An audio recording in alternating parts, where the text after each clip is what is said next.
بسم الله الرحمن الرحيم. اللهم صل وسلم وبارك على سيدنا محمد.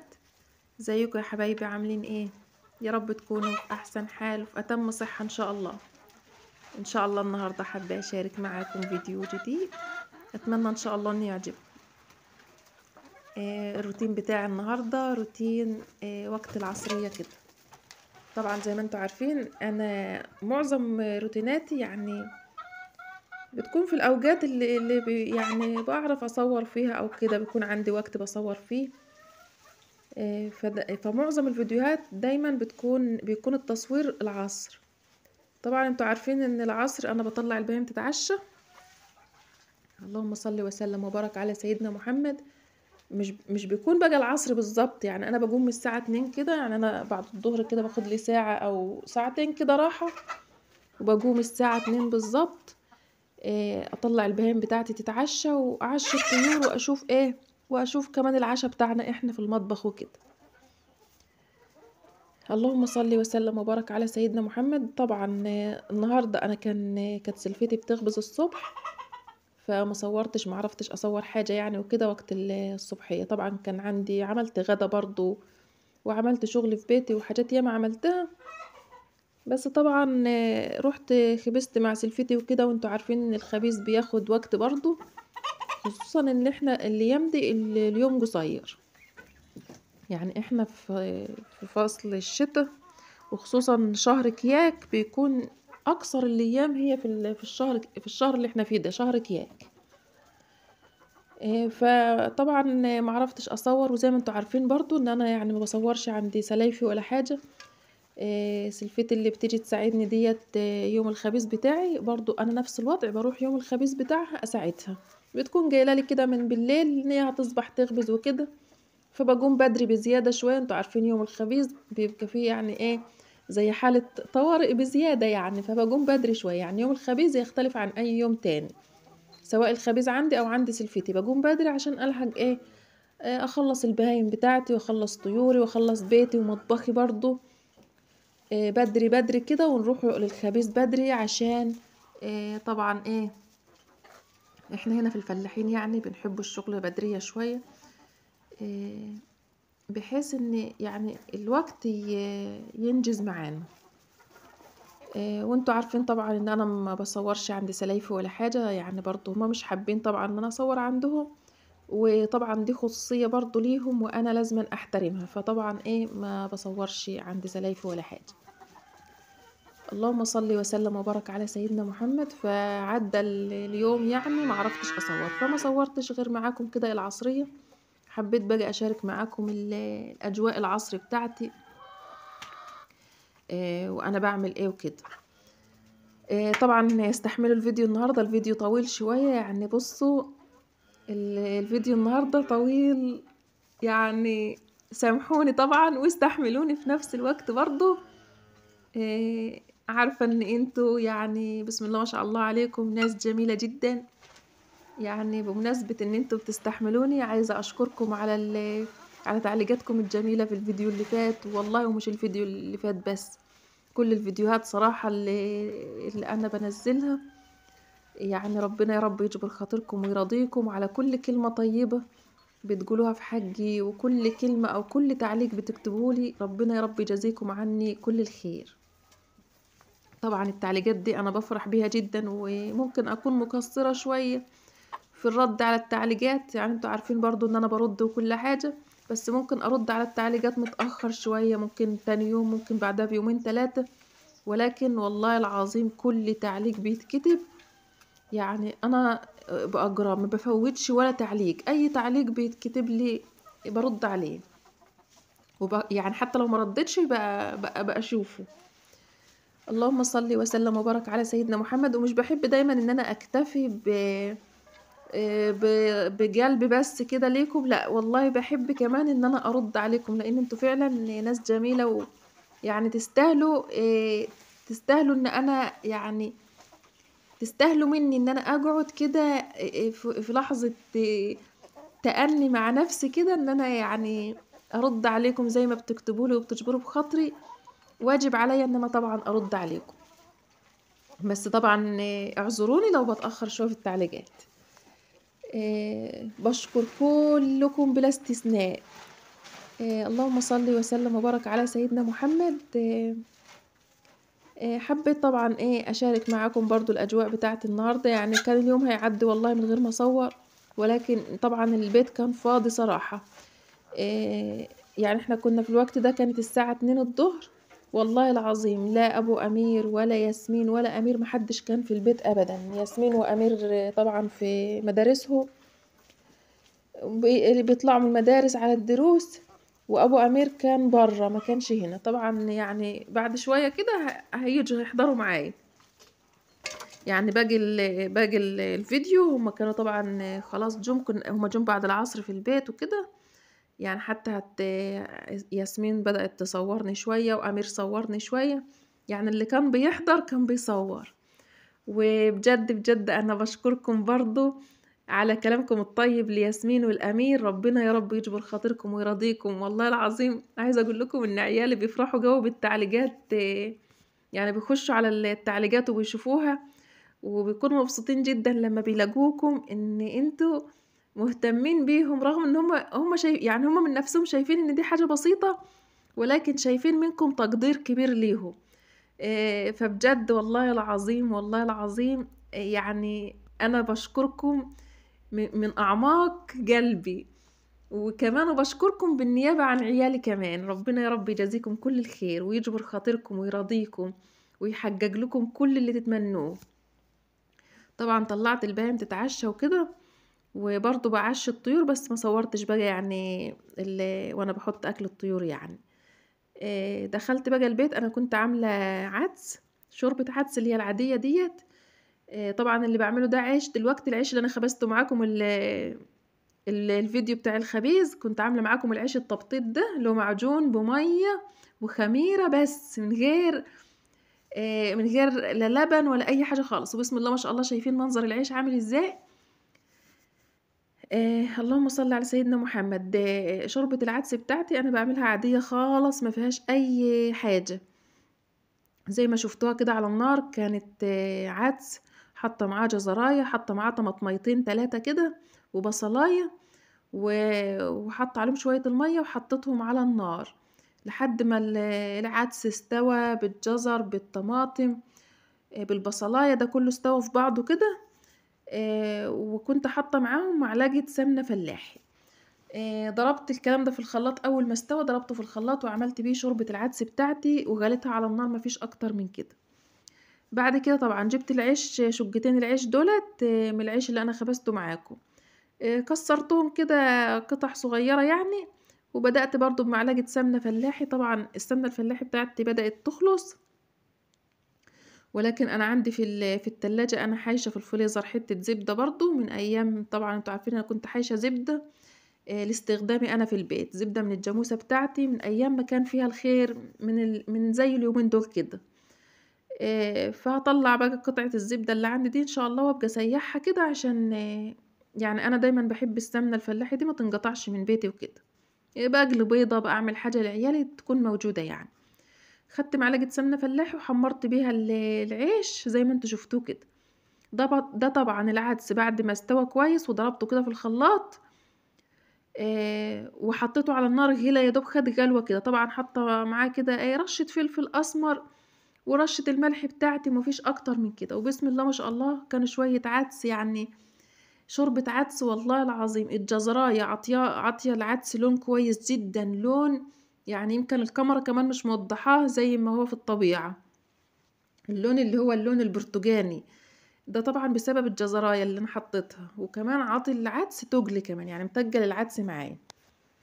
فبسم الله ما شاء الله يعني كانت صراحة شوية عدس حلوين مع العيش اللي حمرناه ده. طبعا العيش لسه على النار بحمر فيها اهوت. كان صراحة ورز ابيض كنت عاملاه. فكان صراحة يعني شوية العدس دولت كده في الشتاء مع تعصري عليهم ليمونة كده. يعني عايزة اقول لكم والله هو صحيح عدس، بس والله فعلا كان جميل يعني. مش هتفضلي تمدحي في العدس ياما يا ام امير، انت طلع ولا نزل، هو عدس يعني. هو عدس والله العظيم وكل حاجة، بس بجد هو كان حلو يعني. يعني حلو. طبعًا إيه، عشان هو عدس برضه الحلة التانية اللي على النار دي فيها لبن، لبن على مَيّة مش لبن صافي والله، يعني أنا كنت حاطة كده إيه، كوبايتين لبن على كوباية مَيّة. اللهم صل وسلم وبارك على سيدنا محمد، عشان عايزة أعمل بيهم عايزة أعمل حاجة حلوة بيهم، يعني إيه، أنا قُلت بما إنه هو عدس يعني وحاجة بسيطة كده، فأنا هاعمل إيه، طبعًا أنا كنت عاملة معاكم قبل كده البغاشة سادة، فأنا قُلت النهارده هاجرّبها صراحة بالمهلبية كده أو بالقشطة الكدّابة زي ما تسموها يعني. طبعًا هنا طفّيت على العيش أهو، بسم الله ما شاء الله العيش بقى بمعلقة السمنة ديّة يعني حلو خالص، ولو ما عندكيش طبعًا سمنة فلاحي عادي لو حمّرتيه كده بنقطتين زيت كده أو بمعلقة زيت برضه بيكون حلو طبعًا. ركنت بقى الكلام ده على جنب كده إيه للعشا بقى، وبعد كده جِبت معايا اللبن اللي أنا قُلت لكم عليه، ده طبعًا كانوا كوبايتين لبن على كوباية مَيّة، طبعًا الكمية دي طلعت كبيرة على صينية البُغاشة اللي أنا عملتها. فأنتِ ممكن تخلّيهم يعني بالضبط، بالضبط هُم كوبايتين لبن معاكِ، حابة تحطّيها كوباية لبن على كوباية مَيّة عادي ما فيش مشكلة. فأنا أقصد يعني إن كوبايتين كفاية يعني هيضبّطوا معاكِ الصينية، يعني مش مستاهلة الكوباية التالتة، ولكن طبعًا عشان أنا أول مرّة أعمله صراحة، فاللي هو إيه، اتخدعت يعني بالحلة كده وشكلها صغيّر فعملت 3 كوبايات، ولكن طبعًا هي ما خسّرتش في حاجة، يعني اللي فضل من الحلة من المهلبية ديّة أو من القشطة دي طبعًا إيه، العيال كلوه يعني. طبعًا هُم كانوا 3 كوبايات، سواء لبن خالص أو لبن على مَيّة، معاهم 3 معالق كبار من النشا، وحطيت معاهم معلقتين كريم شانتيه، وحطيت 3 معالق سكر، طبعًا إيه أنا ما حبيتش إن أنا أخلّيه مسكّر جامد، 3 معالق سكر إيه يعني مش كبار جو زي ما شُفتوا كده في الأول يعني. طبعًا أنا ما حبيتش إن أنا أعمل سُكّر يعني أخلّي المهلبية بتاعتي دي أو القشطة دي مسكّرة جامد، لإن أنا هاعمل شربات للبُغاشة بتاعتي، فمش حابة إن السُكّر يعني يجزع النِفس كده. وبرضه في الأول وفي الآخر السُكّر ده يعني إيه، بيرجع ليكِ أنتِ أو حسب الرغبة، بتحبّي الحاجة مسكّرة بزيادة، بتحبّيها مضبوطة، فهي في وصفات كده لأ، ما تخلّيش السُكّر بتاعِك عالي فيها. يعني الوصفة دي بالذات بتاعة البُغاشة ديّة اللي محشية بالقشطة، لأ خلّي القشطة بتاعتِك سُكّرها إيه، يعني إلى حدٍ ما يعني قليل شوية. اللهم صل وسلم وبارك على سيدنا محمد. طبعًا على الجنب التاني كده أنا حطيت لا والله شاطرة يا أم أمير، شغّالة بإيديكِ الاتنين أهوّة. بُصّوا كان طبعًا عملت الشربات، عشان تعملي شربات يطلع معاكِ مضبوط سواء بُغاشة، سواء جلاش، سواء كنافة، لأي غرض من الأغراض، لإن طبعًا إحنا برضه إن شاء الله يعني هيخُش علينا شهر رمضان، الطريقة في الشربات ديّة أو السيرب ده مُعتمدة يعني طريقة جميلة جدًا. كوباية السُكّر عليها كوباية مَيّة، لكل كوباية سُكّر كوباية مَيّة. طبعًا إيه، أنا كنت برضه عاملة كمية كبيرة شوية، لإن أنتم دايمًا عارفين إن أنا باعمل يعني حاجات من دي ياما اللي بتعوز شربات وكده، فاللي بيفيض عندي باخد على قد الوصفة اللي باعملها، واللي بيفيض عندي باحطه في برطمانات كده مش الصغيرة ديّة، برطمانات العسل العادية خالص، بتكون مغسولة عندي ومتعقمة وعايناهم يعني لأي غرض. باحط العسل بتاعي في البرطمانات وأحطه في باب التلاجة يعني يقعد معايا مدة طويلة، بحيث إن مش دايمًا أكون محتاجة إن أنا أعمل، لأ يكون دايمًا عندي الشربات موجود. اللهم صل وسلم وبارك على سيدنا محمد. عملت الشربات طبعًا كل كوباية سكر عليها كوباية مَيّة، وحطيت ليمونة ونقطتين فانيليا كده أو معلقة فانيليا برضه. برضه نفس الوضع في المهلبية بتاعتي، أنا كنت حاطة حاطة لكل كوباية لبن معلقة نشا، وحطيت معلقتين كريم شانتيه، وحطيت برضه شوية فانيليا. الفانيليا السايلة دي صراحة بتكون في الكاستر وفي المهلبية وفي القشطة والحاجات ديّة صراحة طعمها مميز جدًا. بعد كده جبت عجنت العجينة بتاعتي بتاعة البُغاشة، عجينة عادية خالص بمية، رشة ملح ورشة سكر ومية والدقيق، ما بحطش لا زيت ولا اي مادة دهنية خالص في العجينة. طبعا دول كانوا 4 كوبايات دقيق. فبصوا يعني انا برضو كنت مزودة شوية، يعني ممكن تعملي انت 3 كوبايات لصينية كبيرة، يعني الصينية بتكون تقريبا كده بالتقريب مساحتها تكون 33 تقريبا كده 33. يعني انا مش متأكدة برضو، لكن ان شاء الله انا يعني هي مش مكتوبة على الصينية، بس هي بالحجم كده، بالشكل كده. هي صينية كبيرة يعني ما شاء الله عليها، صينية كبيرة. بصوا يا حبايبي، اللهم صل وسلم وبارك على سيدنا محمد. عملت انا كمية اكتر، ايوه، عشان انا بنسى الكلام بس برجع افتكر تاني يعني. عشان ياسمين قالت لي يا ماما انا ممكن، انا اول مرة صراحة زي ما بقول لكم اعمل اللي هي البغاشة بالقشطة دي. فياسمين قالت لي يا ماما انا ممكن ما اكلهاش، انا عايزة اعملي لي ايه، جلاش من بتاع بغاشة من السادة اللي انت كنت عاملاه قبل كده. فانا ايه يعني كترت شوية، قلت عشان انقص حتة منها كده اعملها لياسمين، يعني ايه سادة من غير حشوة. فده اللي خلاني زودت في كمية الدقيق. لكن انت طبعا لو عملت ال3 كوبايات اللي هو الكوباية العادية اللي هي 200 مللي دي، او اللي هو المج الشاي العادي دهوت، 3 كوبايات ان شاء الله يعملوا لك صينية محترمة وحلوة. اللهم صل وسلم وبارك على سيدنا محمد. بعد كده طبعا انا سبت العجينة بتاعتي ترتاح كده، عجنتها كويس وسبتها ترتاح يعني زي 10 دقايق كده. كان عندي شوية مواعين في الحوض، عبال ما غسلتهم كانت العجينة بتاعتي ارتاحت وما شاء الله بقت جاهزة يعني. بدأت بقى خدت العجينة بتاعتي فردتها كويس وعملتها زي طريقة البغاشة العادية اللي انا عملتها معاكم قبل كده، اللي هو دهنت العجينة كلها بالزبدة. وبدأت بعد كده ايه ابرمها كده ايه يعني زي ما انتوا شايفينها كده، ابرمها رول كده في بعضها. طبعا انتوا كل ما بتبرمي فيها كده او بترولي فيها كده، انت كده بتخدمي العجينة بتاعتك وبتورجي الزبدة فيها، يعني بتديكي نتيجة حلوة. اللهم صل وسلم وبارك على سيدنا محمد. وبعد كده ايه بدأت طبعا انا قسمت العجينة نصين. وبعد كده بدأت ايه الف بقى ال الرول بتاعي اللي انا عملته دوت، بدأت الفه زي ما انتوا شايفينه زي الحواية كده، او زي يعني بصوا زي ما انتوا شايفينه. وانتوا شوفوا يا جماعة، ما تستنوش ان انا اشرح لكم حاجة، انتوا عارفين ان اختكم رغاية وفي نفس الوقت يعني بترغي ومحدش بيستفيد منها حاجة. يعني بصوا، الله المستعان، ربنا يعينكم عليا وربنا يقويكم كده وتستحملوني. فانا من غير شرح بصوا يا جماعة، انا اقعد ارغي ارغي كده، بس الشرح بتاعي ولا بعرف اشرح ولا بعرف اقول اجمع كلمتين على بعض.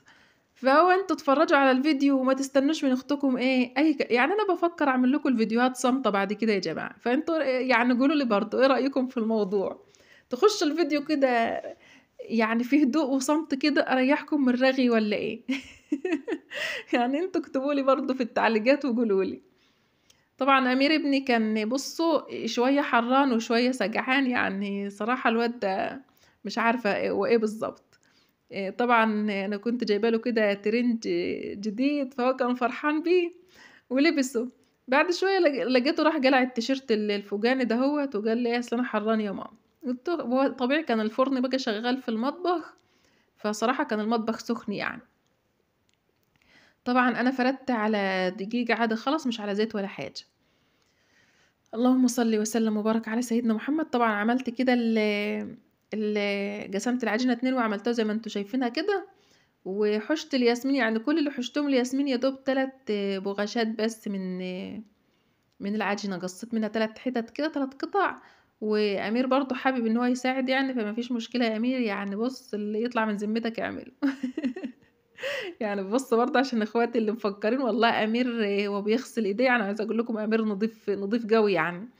فهو غسل ايديه وعايز يعمل معاه، فانا مش حابه ازعله. اعمل يا امير، هو كده كده احنا اللي هناكله واحنا راضيين يعني. اي حاجه امير بيعملها ولا ياسمين والله ما شاء الله عليهم، عيال نضاف جدا، مش عشان هم عيالي انا بقول كده، لا بجد يعني.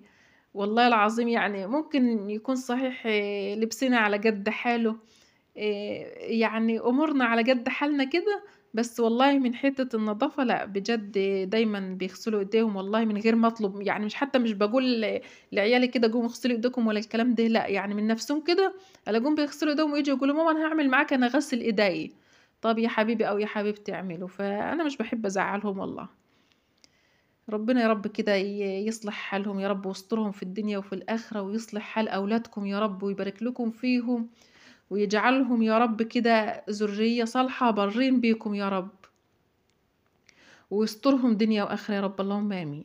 طبعًا جِبت إيه واحدة من القطع الفطيرتين اللي عاملاهم دُولة، جِبت واحدة كده طبعًا دهنة الصينية زيت، وبدأت إيه أبطّطها زي الفطيرة العادية خالص، الفطير المشلتت العادي خالص. وبعد كده جِبت طبعًا كمية القشطة بتاعتي ديّة أو المهلبية اللي أنا عملتها، ونزّلت بها في الصينية، وفرشتها كده إيه يعني فرشت بيها العجينة كلّها يعني زي ما أنتم شايفين كده. طبعًا اللي فضل في الحلة ما استناش والله العظيم، يعني إحنا كلناه برضه. كانت سخنة لسه المهلبية الصراحة وهي سخنة بتكون حلوة، يعني عايزة أقول لكم إحنا ما بنسيبوهاش تسقع، إحنا بنعملوها كده طازة أول بأول لمّا باكون يعني عاملة مهلبية أو كاستر أو كده، بنقعدوا كده ناكلوه أول بأول، مش بنسيبوه يبرد يعني يعني مثلًا في الصيف الناس بتسيبه في التلاجة كده يبرد، أنا عايزة أقول لكم أنا باحب آكلها سخنة. وبعد ما دهنت طبعًا كمية المهلبية بتاعتي أو القشطة، بطّطت الفطيرة التانية بقى على الطبلية كده وبدأت إيه، أغطّي بيها الوش. طبعًا إيه باغطّي كده من يمة الحروف برضه عشان القشطة بتاعتي ما تطلعش برّه. اللهم صل وسلم وبارك على سيدنا محمد. طبعًا أنا ما دهنتش لا الوش لا دهنت زيت ولا زبدة ولا أي حاجة، أنا اكتفيت بكمية الزبدة اللي أنا مورّجة بيها بس البغاشة بتاعتي. بعد كده جِبت السكينة بقى وقطّعت إيه، بدأت أقطّع صينية البغاشة ديّة. بُصّوا يعني هي كان في فكرة تانية إن أنتِ بتمسكي كل زي ما عملت المرّة اللي فاتت في فيديو البغاشة، كنت يعني كل قطعة بغاشة كده ممكن تعمليها قطع يعني زي ما كنت عاملاها في الفيديو اللي قبل كده، تحشي كل واحدة بمعلقة قشطة كده لوحدها، أو بمعلقة كاستر زي ما تحبي، بس أنا فضّلت إن أنا أعملها صينية مرّة واحدة كده عشان إيه، يعني بُصّوا للأمانة يعني إن أنا أنجز في الوقت، أنتم عارفين برضه إن أختكم مضغوطة في الشغل وكده، ما باصدّق إن أنا والله العظيم يا جماعة يعني أخلّص الشغل. طبعًا بعد كده دخّلتها الفرن، العسل بتاعي طبعًا كان بِرِد، يعني في الوقت ده كان العسل كنت طفّيت عليه وكان بارد. البغاشة بتاعتي أول ما خدت لون كده من فوق ومن تحت، احمرِّت من فوق ومن تحت، نزلت طبعًا البغاشة سخنة بس العسل ساقع، كان بِرِد. جِبت المصفى ديّة وعملت نزلت بيها بالعسل كده يعني عشان ما ينزلش مباشرةً كده على البغاشة بتاعتي يعني كده، يعني المصفى إن هي تحمي بس مش أكتر. يعني أنا مش باصفّي الشربات أقصد لأ، أنا بس باحمي إن العسل ما ينزلش ضغط مرّة واحدة على البغاشة، لأ، عشان كمان في يعني مهلبية أو كده أو قشطة، الدنيا ما تبقاش معايا إيه، خلطبيطة يعني زي ما أنتم فاهمين. فزجيت كده بس بالمصفى يعني. بعد كده إيه، بدأت بقى أعيد على التقطيعة بتاعتي من تاني بس كده بحيث إن العسل برضه يتغلغل كده في البغاشة بتاعتي كلّها. طبعًا المفروض إن البغاشة بتاعتِك تسيبيها لمّا تبرد تمامًا. أنا باجي عشان التصوير يعني وكده ومستعجلة عشان أنا أعمل الفيديو، فأنا عملتها إيه، كنت باقطّع فيها كده وهي سخنة، بس والله العظيم لمّا بردت، عايزة أقول لكم الطعم اختلف تمامًا، يعني بُصّي البغاشة دي ما تاكليهاش سخنة، سيبيها لمّا تبرد سواء السادة أو المحشية، أيًا كانت بقى الحشوة بتاعتِك كاستر، اللهم صل على سيدنا محمد، ممكن تحشي على فكرة ممكن تحشي كنافة كده متحمّرة بجوزة الهند، بسوداني، بسمسم، الخلطة بتاعة حشوة الجلاش العادية، ممكن تحشي بيها صينية البغاشة بتاعتِك بتكون ما شاء الله جميلة. أنا عايزة أقول لكم إن طبعًا في الوقت ده أنا كنت باكلها وهي سخنة، بس والله العظيم أنا باحلف لكم بالله لمّا سِبتها لمّا بردت، الطعم لأ اختلف تمامًا، تمامًا، ما شاء الله جميلة جدًا، وطلعت القطعة قطعة.